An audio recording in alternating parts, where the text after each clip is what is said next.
session. I will go ahead and get started. It's now 10:31. I want to be mindful of everyone's time. So welcome. We're asking that you please put yourself on mute. Again, if you have any questions throughout the content, feel free to put those into the chat. We will be referring to those and hopefully getting them answered before you leave this morning. The session will be recorded. It is currently being recorded, and we will post a copy of that recording to our Partners in Giving website later today. If not, by the end of this week, we'll go ahead and get started now. Right, so welcome to the Partners in Giving campaign chair orientation. It is Wednesday, August 19th. Whew, the year has already swung in and is going heavily. We are happy to have you here with us. Welcome to the campaign as chairs, co-chairs, or support folks. We appreciate you taking the time to join us. So just a reminder, our chat is going to be moderated. That means one of the folks from my committee will be helping to review questions as they come in, and we'll take some time to respond to those questions as we go through the content. I would ask that if you have your microphone on and you are not speaking, that you turn it off. This just helps so that we can prevent any sound issues for other attendees. And then again, since we'll have the session recorded, we'll get that posted for you later. All right, so you can see from our agenda here on the screen, apologies for the mouse there, we're going to go through a welcome. We will then talk about a campaign overview.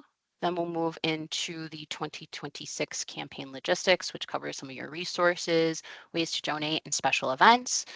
We'll also get into some future dates that you should save and keep in mind. We'll have some time for a Q&A and a close. And of course, as a way to ensure some good engagement, we've got some trivia questions along the way. So we will go into it now. Some quick introductions. I don't do this by myself. My name is Lindsay Johnson. I am with the Department of Administration. Formally, in my day job, I work in HR for the state, part of the central body for the Bureau of Merit Recruitment and Selection, which is just a fun way of saying that I care about state employees in my day job, and now I get to do this as well for Partners in Giving. You can see here I am the co-chair of the Training and Outreach Committee. I also co-chair for the Administrative Board for Partners in Giving. We'll talk about that in a little bit. I usually have a co-chair with me, Tammy Kuhn-Martin. She's listed right here on the slide on the left-hand side below my name. She is on the university's side, and she's currently enjoying a vacation day. So we will be seeing Tammy later this season in volunteer training. Also running out then is a variety of people that fill out my committee from across both the state and the university side. So you can see we've thrown a list of names up here. You will be hearing from some of these folks today as they help me cover content with you. And then we also have some members of our committee that is comprised of umbrella representatives. And we'll talk a little bit more about that for those of you who are unfamiliar with what that term is or what that means. And so these folks are also going to be helping deliver some of the content, and you'll meet some of them throughout the season as we get started into the campaign. As a point of helpful notice, if you care, this training is conducted or put together by our Training and Outreach Committee. It is a standing committee for our Partners in Giving board. Again, I'll talk about that in a minute, so no need to remember. But our committees are always looking for new members. So if after today or throughout the campaign or at the end of the campaign, you have found something that resonates with you, a passion to help educate and share the information about the campaign in one format or another, we probably have a committee for you and they would love to have you. So please feel free to reach out to any of the folks you see listed on the screen here currently, because we would love to have you help us administer the campaign seasonally. All right. With that being said, I'm going to introduce one of our other team members who's not listed here because she gets her whole own slide about it. So I'm going to go ahead and hand it over to Joy. Joy, if you wouldn't mind.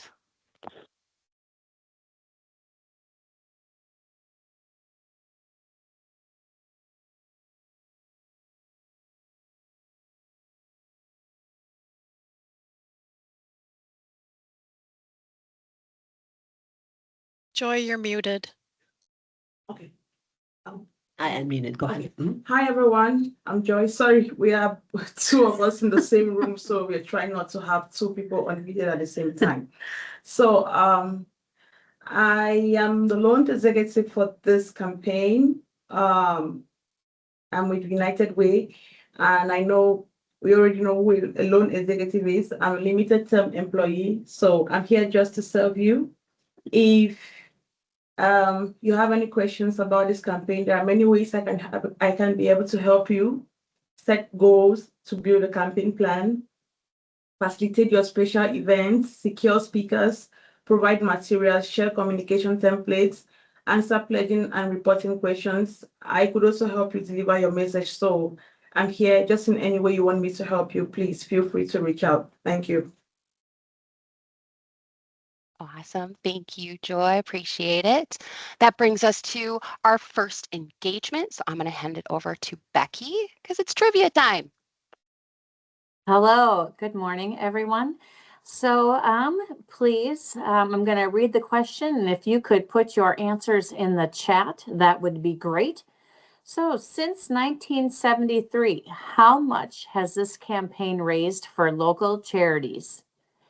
A, 50 million, B, 75 million, C, 92 million, or D, 120 million?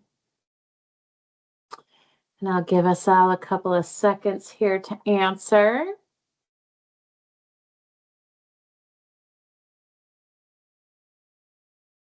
All right. It's between C and D right now. And I'm going to give another 5 seconds for those who want to take a quick moment to answer.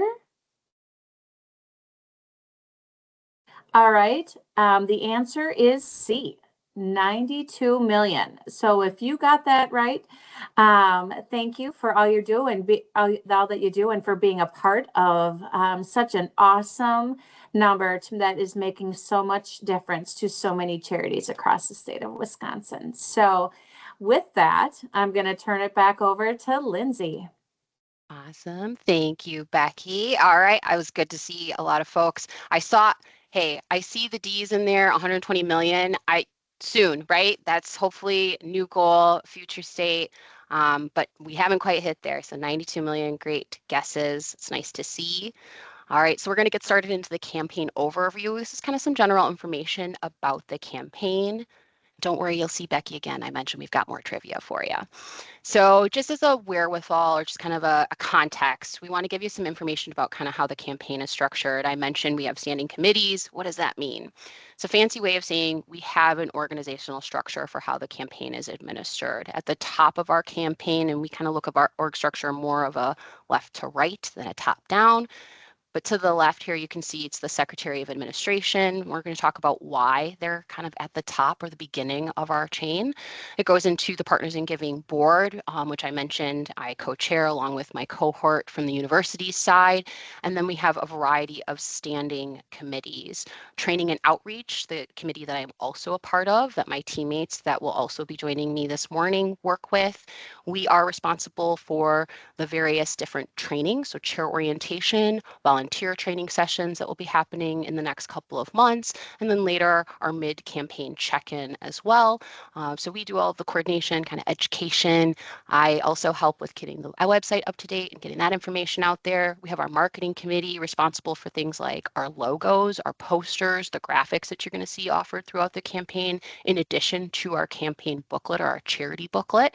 Our eligibility committee is responsible for establishing which charities will be involved. We're going to talk about that in a little bit this morning as well. And then we also have our state and university coordinating committees. These are two committees that are comprised of former chairs. So if after this year you feel like you would want to provide support and advice to future chairs, I would encourage you to reach out to either the university or the state coordinating committee. We separate them out based on the positions. And then we also have our technology committee, which is a small but mighty group of folks, really one right now, who helps make sure that we have the technology we need to carry out the campaign. That is things like our website. We also have some forms, our various different technologies that we'll interact with for platforms are helping to make sure that we're kind of all together, one team, one dream. And then I mentioned earlier our umbrella groups. And so we all stand together and we work together to then create educational standpoints and get the campaign administered annually, which goes into chairs like yourselves who are appointed or formally identified by either your agency heads or potentially from your deans. You will connect with volunteers, that is people local to your units and agencies, and then you'll also directly interact with those donors. So just that point of reference we like to give you as who is comprised of this, who's telling you these information, who are you interacting with. So just that reminder really here when we get down to the small of this, you can see we're looking at the state coordinating committee, we're looking at these agency heads, we're looking at deans, and then we've got chairs, we've got our volunteers, and we get right into the donors. Many of us are donors ourselves, so helpful context for you. To give you a little bit of background for those of you who may not know, the campaign has been around since 1973. It is formally recognized as the State Employees Combined Campaign, and it is a workplace campaign through which the state of Wisconsin, Universities of Wisconsin, and UW Health employees can conveniently give to many of their favorite charitable organizations. Since its inception as the State Employees Combined Campaign in 1973, the campaign has raised more than $92 million. So there you go. There's your trivia question hitting right at you. And each of the 10 participating umbrella organizations that we have and their associated charities must meet rigorous eligibility requirements set by the state. So you can see here on the slide, I've mentioned Administrative Code Chapter 30. This is something that we like to point out. Partners in Giving exist because of this.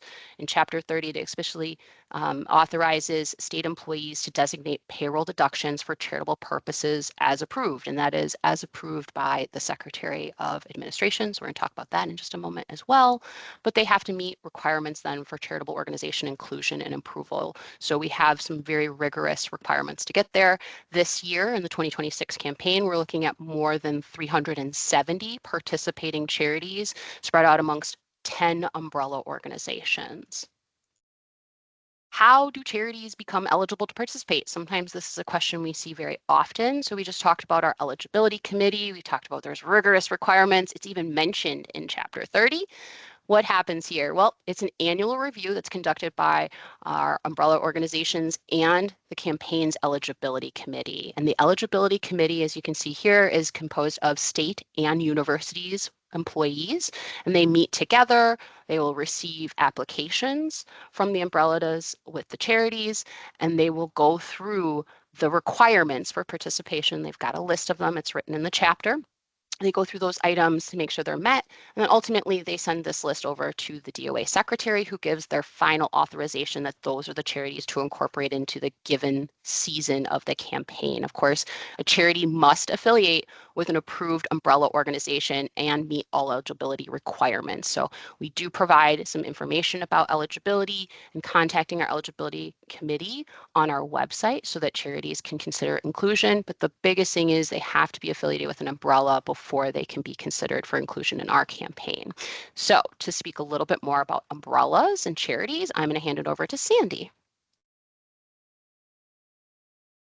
On the next slide, you'll see the umbrellas. These are the affinity groups, if you will, the federations of related charities. There are 10 umbrellas, and every one of the 370 charities, or actually 370 plus charities in Partners in Giving, is affiliated with one of these umbrella groups.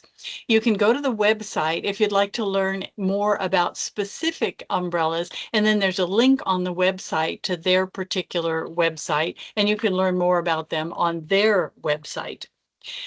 So next comes the question, why? Why choose to participate in Partners in Giving? I mean, besides the fact that it feels really good to support a cause that you believe in. Well, first of all, it's employee driven. It's us. Partners in Giving is completely volunteer driven. If you would like to lend a hand, as Lindsay has said already, please step up and volunteer to be on one of the committees, to maybe even be a chair or co-chair. There's a joy in serving, you know? So it's a campaign driven not by the state, not by anybody else, but us. It's also cost effective. The overhead, the cost to administer the campaign, is less than 4%. And when someone sets a pledge during the year, they're bound to be able to give more than they could just at one time. And that's cost effective as well, and certainly beneficial for the charity chosen. Contributions are tax deductible, important to some of us, and certainly contributions are important to the participating charities. Payroll deduction is really the way to go. As I said earlier, if someone chooses to give a specific amount per pay period, then by the end of the year, think what that person has been able to do for the charity he or she chooses. They've made a significant gift, one that the charity can count on all throughout the year. There's a wide range of choices, 370 plus charities to choose from. Those charities may be already helping you, your family, your coworkers. They're all doing important work, and you get to choose. And finally, you can remain anonymous. The charity will thank you if you choose, but if you check the little box on the pledge form that says, please do not release my name to any designated charities or associated umbrella groups, I prefer to remain anonymous, then your wish is honored. All these reasons for choosing to give through Partners in Giving. And now back over to Becky for some more trivia. All right, so we had fun with the first question. So let's do this again. Let's put your answers in the chat. How much did the 2025 campaign raise in total? A, 1.5 million, B, 2.04 million, C, 2.5 million, or D, 3 million? So We do a little Jeopardy music. I know. Do, do, do, do, do, do, do. Okay, nobody wants to hear me do that. Let's see here. Wow. Everybody is coming in with B. I see a couple C's in here. All right, let's maybe do 5 more seconds here. 1. It's okay, don't be shy. All right, B is it. 2.5 million last year. And wow, again, as I said earlier, what a great way to make a difference to so many nonprofits across the state of Wisconsin. And so now it's a pleasure. You'll see me again. I'm going to turn it back over to Sandy to keep us going here. Congratulations to all you folks who chose B. Over $2 million. And remember, the campaign starts every year at 0. Going from 0 to over 2 million is phenomenal work. Thank you all for what you're doing as chairs. There were more than 3,700 donors this past year, and the number of donors increased by about 150 people. That meant that we also had happily increased donations by about $95,000. Think of the difference that made to all the charities that were chosen. The average donation was about $21 for every 2-week pay period. $21 that people contributed to the charity of their choice, making by the end of the year a more than $2 million difference for organizations that serve the community. Thank you all. That's the way to go. Now back over to Lindsay.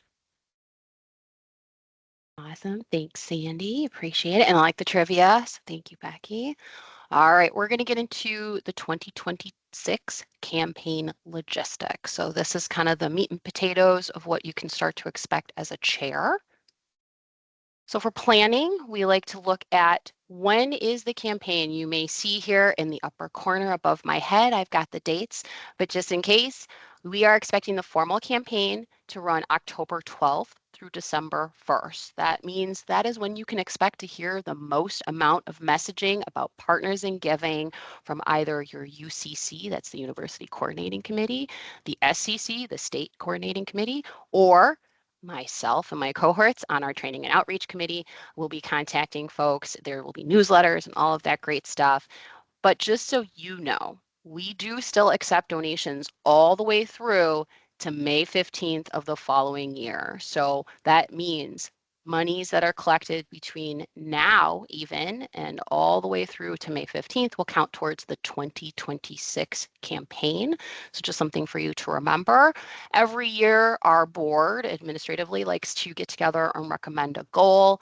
This year, this recommendation is a little different than what we've done in past years. We are asking that everyone try to consider increasing participation by 5%. That's what we'd like to see. We're just trying to increase that awareness and knowledge about the ability for people to give through Partners in Giving.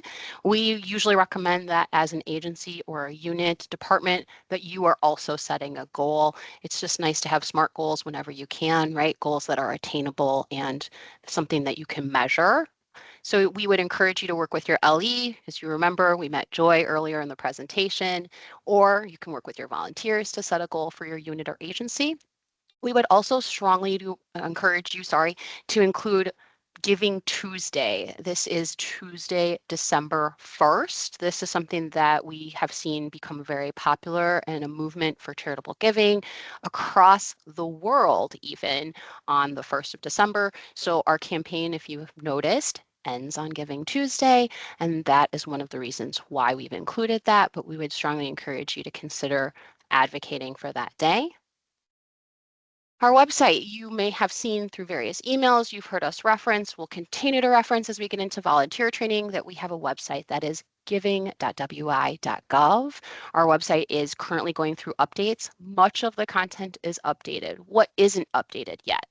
The charity booklet has not yet been updated, and our Donate Now section has not yet been updated. Why? Because we have to update with our new logo, our new graphics, and any changes that we've made to the charities that participate. I mentioned rigorous eligibility determination every single year. That does mean that some charities who participated in years past may not be participating this year for one reason or another, and they always have the ability to pursue that eligibility again in the next year. So just something to be mindful of. But on our website, you're going to be able to find a lot of this general information that we're talking about today. You'll also be able to find information as a chair or volunteer. You can see here in my screenshot of our website. There is, towards the top of our site, a menu of options, and you would select the volunteer drop down, and there is a volunteer and chair hub there where we have a lot of this information that we're going to talk about this morning and through our volunteer sessions. But of course, then this is also where folks will go to make a donation when the campaign starts. So I just want to give you that heads up. I also want to give a heads up. We are going through a website hosting transition, which means that tomorrow morning, our website will be down for a couple of hours while we migrate from one website host to another. This is so that we can ensure that our website is kind of at the best possible place it can be before we get to October and start to get into the formal campaign that we'll share with everybody. So just giving you a heads up, I'll remind you again later in case you forget. But for right now, I'm going to hand it over to Jackie, and she's going to talk about our donation options and some more information about special events. Great, thank you, Lindsay. And I may have worked with some of you in the past. I was a loan executive the past 2 years, so I'm happy to be back on staff here at United Way. Donation options. So you have a few. You can do a one-time, a per pay period, or you can do scheduled payments. And you can do that through ePledge, and you can pick any amounts that you'd like, 1 through 26 pay periods, or the same with a credit and debit card, one time or reoccurring. Please know that the payroll deductions will start coming out in 2027. For those that may not have access to the ePledge, we also have the PDF form that will be online that you can download and complete. And again, you have the option of any type of pay periods 1 through 26 and making a check payable to Partners in Giving and mailing that to the P.O. Box 7548 in Madison. Next slide, please. So your e-pledge access, if you're with the Universities of Wisconsin, in Madison and Milwaukee locations, you will have the single sign-on using NetID. All the other Universities of Wisconsin locations, you will select your location and log in and create an account. For state agencies, you will primarily use the same sign-on as your IAM account. For UW Health, you will have an email that will be sent with your login information. And for retirees, contract staff, or any non-employee, they will click on the retiree and create an account. Designated versus undesignated dollars. So the designated means that 100% of your contribution goes to either that charity and or the umbrella. That does count towards your department participation total. And it also counts towards your department total dollars. The undesignated is your general campaign fund. A lot of that is collected through special events dollars, and that's no small amount. Last year is about 140,000. It's distributed to the umbrellas only to charities that have been approved, again, as Lindsay mentioned regarding the eligibility process. And each designation or distribution, excuse me, is based on a percentage of the money designated to each umbrella. More information about that is found on the website as well. And I'm going to turn it over to Lisa to talk about special events.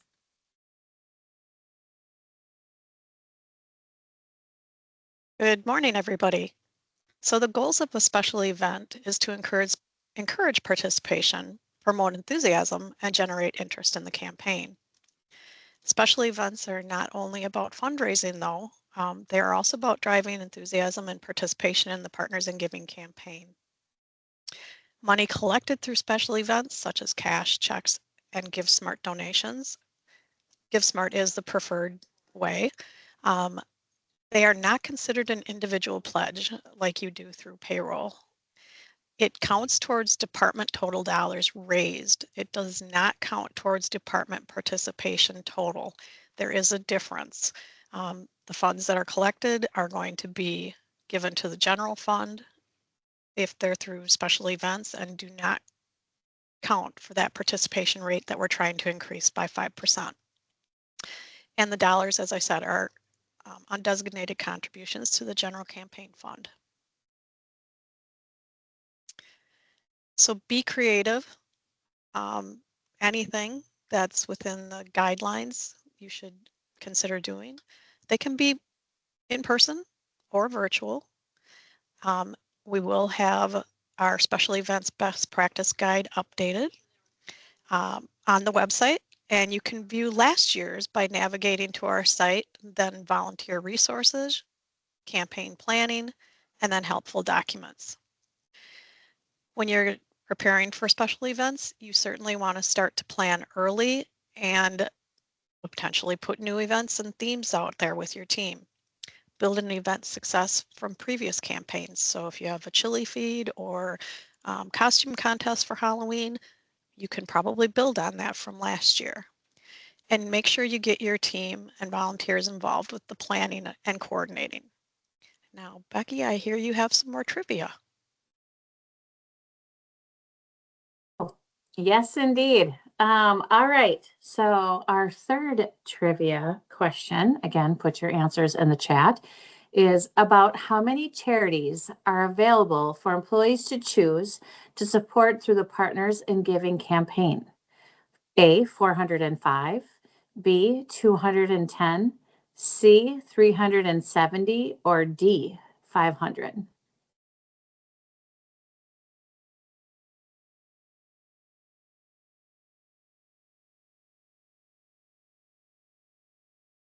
Good answers coming in. Let me see what we have here. A and C seem to be the most popular at this point. We have a D.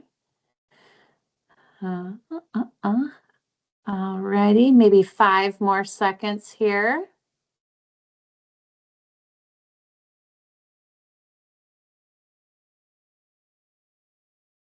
And the answer is C, 370. Y'all are doing so well. I love this. Thank you. And let me see here. I almost forgot who I was supposed to turn it back over to.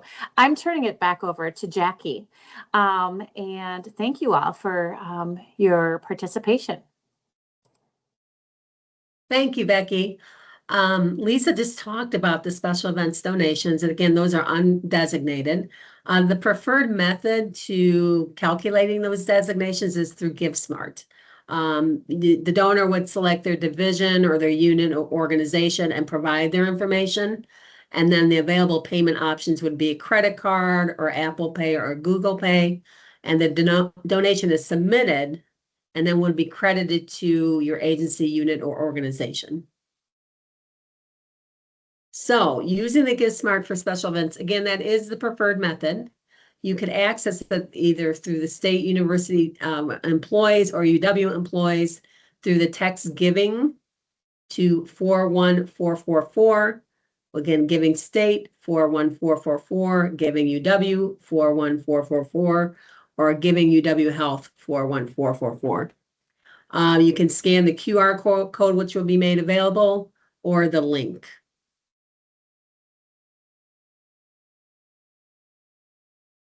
And again, this is how it will look on your mobile device. You will have the options of what you want to give, how much, what frequency, and then a thank you follow-up. So collecting the cash or check for special events, we do have 3 options. You can always make a pickup request, and myself or Joy will be able to do that for you. Another option is to deposit at the Summit credit unions. This is a really good option, not only locally, but if you have agencies that are statewide, there are a couple of units last year that did deposit at the Summit credit unions throughout the state. Or you can drop off any envelope or funds to be picked up at the United Way office, and that's at 2059 Atwood Avenue. We have a question in the chat, Jackie, that Sandy's got up for you. Okay. Even if folks use GiveSmart, is it still that it just goes to the general campaign? Yes, it's undesignated funds. And Sandy, you have your hand up? Yes, with another question that someone put in chat. I knew it was no longer 500 charities, but wasn't aware it had dropped so much. And this person wondered about the reasons for that.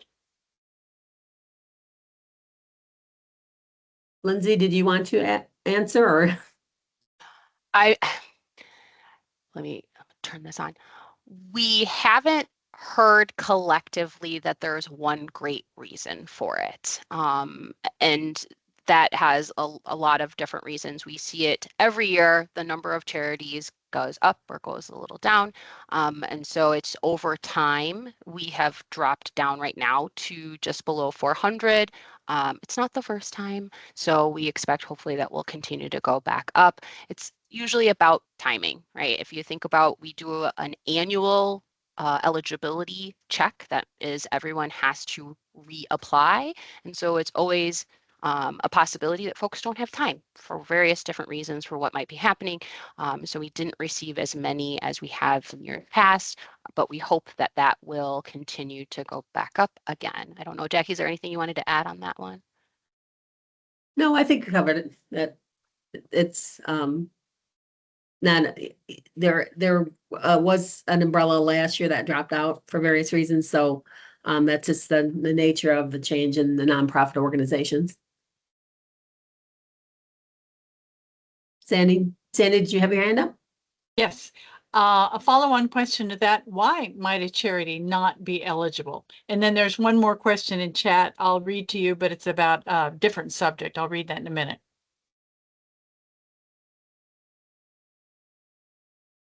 So the question about why might a charity not be eligible, just a reminder, there's a list of eligibility requirements. So if they don't meet any of them, and one of them, it doesn't matter how many, you have to meet all of the eligibility requirements to be forwarded for consideration and then ultimately approved by the Secretary's office. So if people don't submit by the deadline, if they don't submit all of the documentation that's required, they're not going to be made eligible.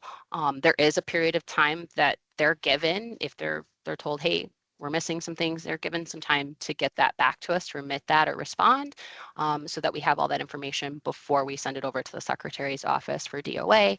If they don't, they're not included.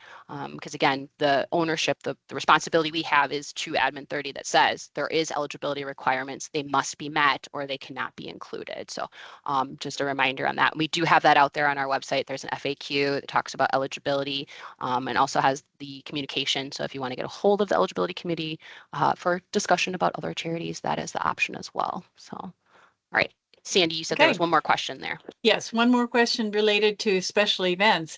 Someone asked if dropping off at an office, should we get a receipt?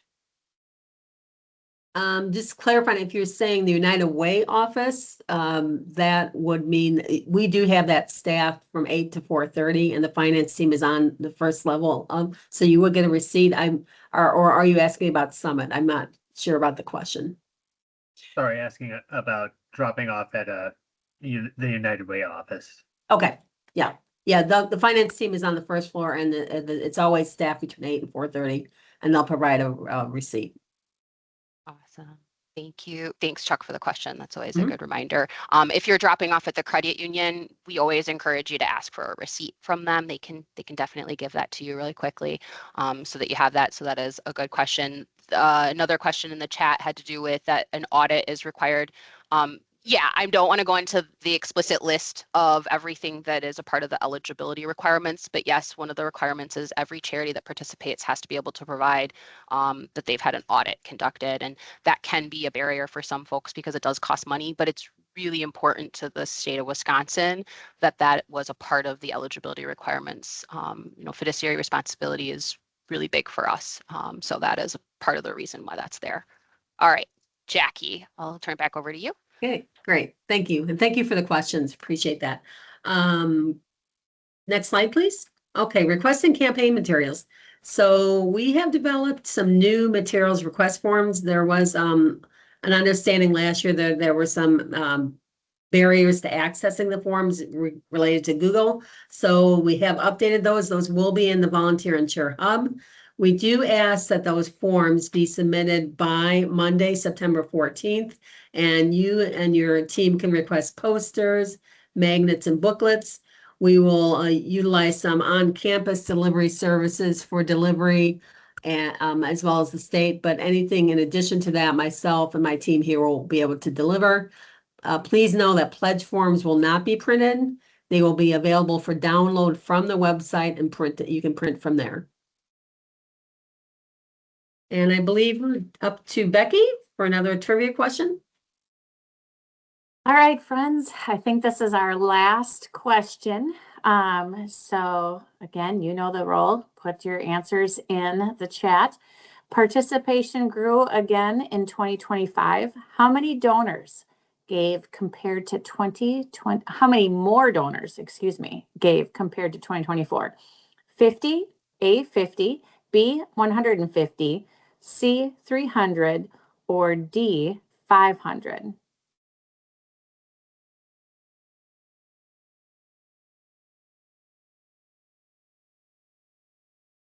The answers are coming in.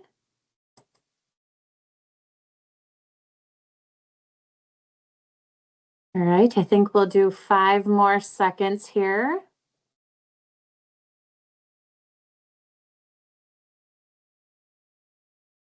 And the answer is B, 150. And I will say before I turn it back over to Kristen here, any way that you can get people to participate in the campaign is awesome. The community, and as you've heard through all of the speakers and presenters here today, a lot of nonprofits are facing some funding difficulties. And so we really need everyone to participate so that these nonprofits can be around when we may least expect it or may need them.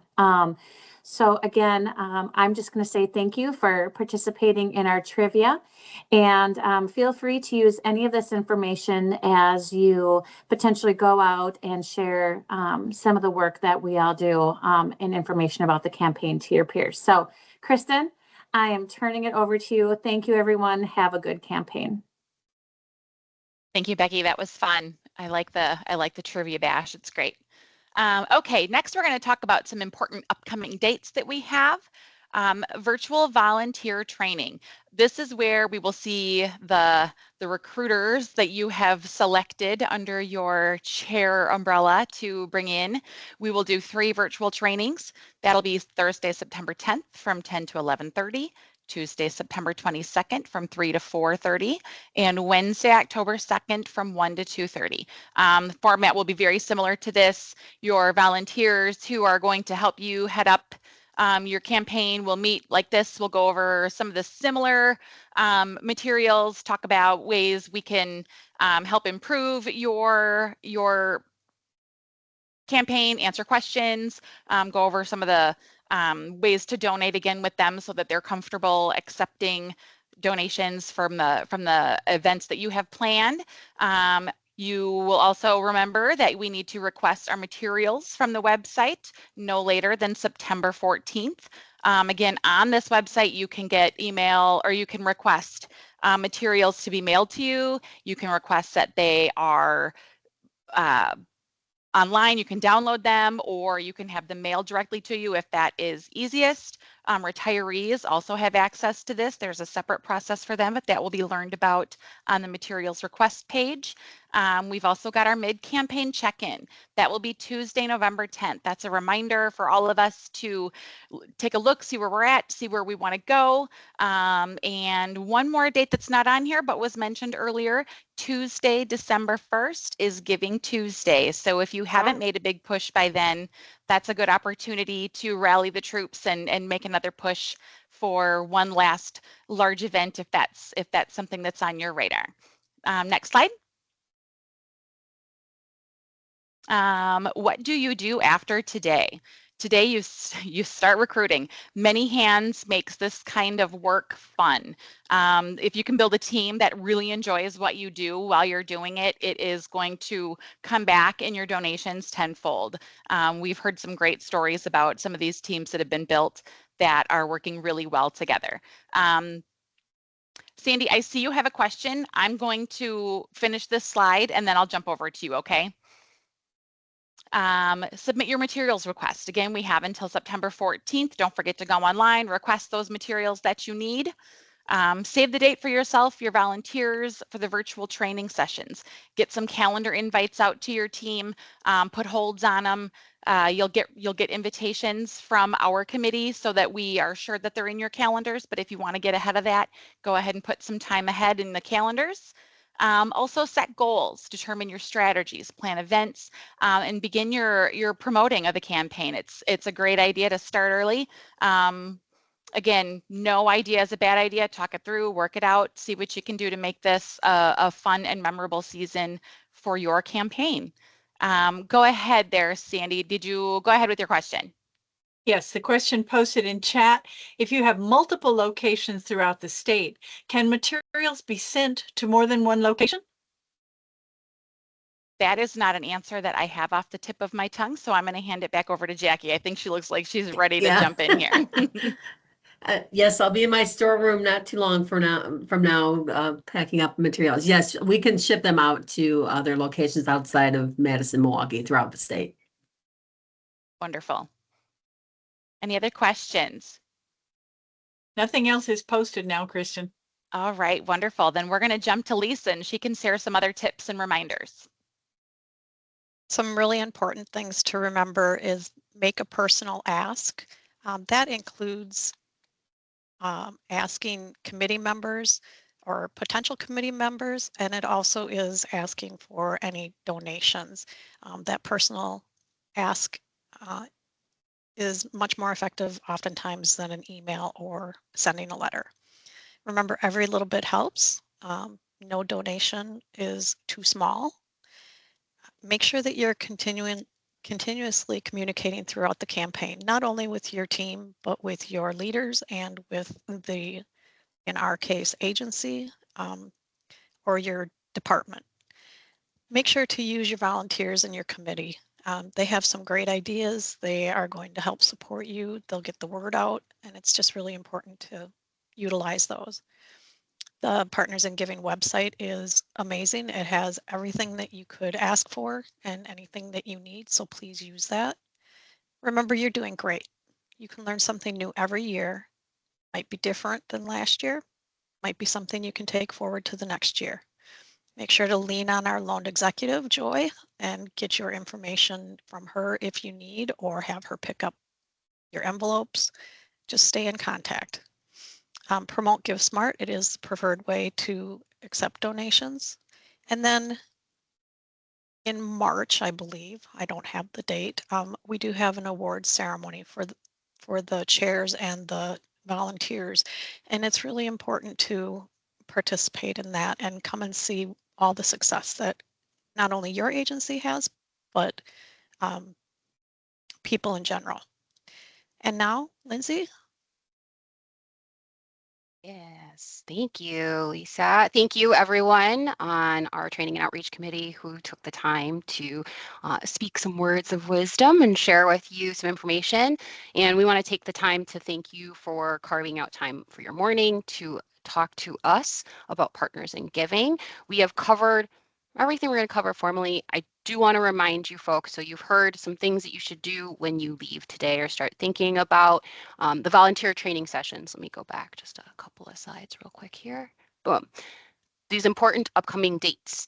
You don't have to attend every volunteer training session. We offer 3 sessions. We would recommend that you attend any one of the 3. We're covering the exact same thing in each of the 3 sessions, so it would be very redundant if you attended all 3, although we wouldn't mind seeing you all that many times. So feel free if you want to, but you only need to consider attending 1 volunteer training session. We'll cover some of the same information that we go over with you as chairs so that your volunteers can also have that education standpoint and understand more about the campaign and the logistics, or the mechanics as we sometimes call it. That requesting materials link, right? We have links out on our website. As I mentioned, I'm going to share the deck, the slide deck here that I've gone over this morning with you. We'll have a recording for this morning as well. But that request materials, that's for you as chairs to request posters, booklets, or magnets. Magnets are a nice way to tell people thanks for participating, thanks for being a partner in giving. So the ability to request that form is live currently. We'll have the link here in the PowerPoint, but it is also available on our website. Much of the information you're going to be looking for as a chair or a volunteer is under our volunteers section of our site, which has a drop down for our volunteer and chair hub, and that will be where you'll be able to find many of the forms, links to some of the documents and things like that that we'll talk about in our volunteer training sessions. So just so you're aware, those links are live. If you want to have a charity speaker, we didn't talk about this a little bit, but we'll talk about it during our volunteer sessions as well. Sometimes a special event can be something as simple as asking for a few of our participating charities and or umbrellas to come and either virtually present some information about their charity or umbrella, or even be on site and in person in some cases. So we have a request form available out there on our website for you to take a look at.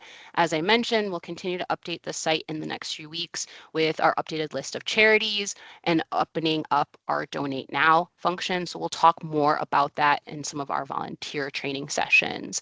As I'm looking at the chat, I can see Joy has made sure to repost here her email address. Again, Joy is our loaned executive, just one of the many resources that can help you carry out your campaign. You heard from Kristen, she talked about many hands can make for light work. That's why we encourage you to get together volunteers, other people who can help you share the information about the campaign as it starts to come about. There's a question here. Is there a list of materials we can request further into the form? I'm not sure, Sarah, if you might be able to give me a little bit more context about that. Specifically, the materials request that's listed here is for chairs to request to have posters, magnets, and charity booklets available in their physical office locations. So that's what the materials request is that we're specifically talking about here. So if you are a chair and you want to have maybe posters up on cubicle land or something like that for the folks where you still have folks in office, that's what we're hoping for. So hopefully that clarifies. Looks like that does. Thank you, Sarah, for the extra context. Appreciate that. The question is the payroll deduction a one-time offer for Partners in Giving? Just a reminder, Partners in giving payroll deduction, you have the ability to say, I want to give over 1 to 26 pay periods. Let me go back. I apologize. I'm gonna be flipping back for a second. So if that bothers your eyes, just getting back here slowly so it doesn't. There we go, donation options, okay? So your donation options, you can give via ePledge. ePledge will allow you to select payroll deduction if you are a permanent project, LTE, unclassified employee. You'll be able to use payroll deduction, and you can choose to have that amount deducted from a single paycheck or 6, 7, 9, 10, 26. It does not matter, you can set that. I will tell you a little known fact. If you select less than 26 pay periods, the deductions will start from the beginning pay periods right away. So what does that mean? If I say I want to give $150 total over 6 pay periods, we would take that 150, divide it by 6, and it would be the first 6 pay periods of the 2027 pay year that those pay periods would extract from. So just to give a point of reference for that. So payroll deduction can be a one-time, but it can be more than that. Again, you can decide however you want to do it, just like on our form, as we have in our Donate Now section, you can say, I want to give X number of dollars per pay period over this many pay periods. Or I can say, I want to give a total of 350. How much would that be if I wanted to do it per pay period? The math on our online, on our Donate Now, the math handles for you, so you don't have to do it. If you're doing a PDF pledge form, you have to do the math. We apologize, we don't have a calculator baked into that, but you would need to do that. So for folks who are on a monthly payroll, which does still occur, then the most you would be able to select is 12, right? It is limited to the number of payroll cycles, I should say, that you're experiencing. So on the state side, we have up to 26. The Universities of Wisconsin has a combination of up to 26. I believe most of them now have gone over 12. So just something to keep in mind, okay? Any other questions? I'm going back through just to make sure. All right, so far so good. I'm going to go right back to the very end of the slideshow. So give me just a minute. Boop. Here we go. Back to the end. All right. With that being said, it looks like the questions have slowed down a little bit. Totally okay. We know this is sometimes a lot of information for those of you who are new to being a chair. We're here, we're available to be a resource.